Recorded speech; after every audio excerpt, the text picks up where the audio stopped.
For the knee extension isometric, there's a few ways you can do it, and I'll show several different setups.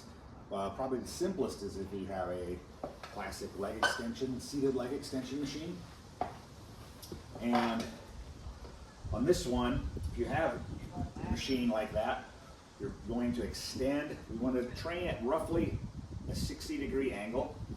So we call this 0, 30, 60, 90, being perpendicular. It's about 60 degrees because that's about where we're going to put the largest amount of force through that tendon. So from there, we want to slightly internally rotate the thigh and the foot. You'll lift with both feet and then release one leg, and you're going to hold there for the prescribed time. With a load that's heavy enough to be productive, this will probably be pretty challenging. Another thing I really like on any of these setups is that a lot of times when the tendon isn't super healthy, some of the quad often doesn't like to fire as well. And one thing that I found useful is using either a yoga block or a small ball of some kind. If you take and actually squeeze that between your knees, so you want to try and establish a little bit of internal rotation, extend, keep that squeeze, release, and then hold while keeping the tension on that block. This can be done with the other methods I'll show also.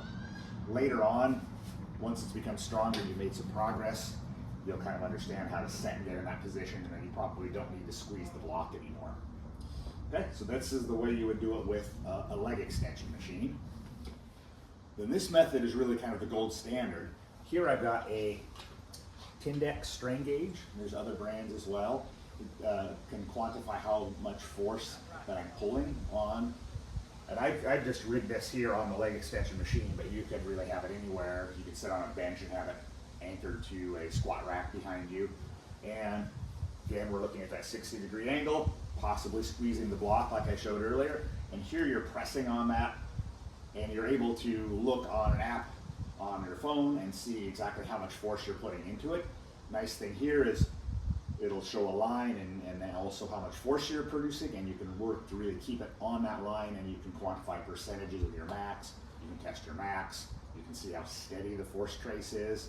More jagged, the less healthy the tendon is, the more smooth, the healthier. You can see progress. So that is another option if you have access to that.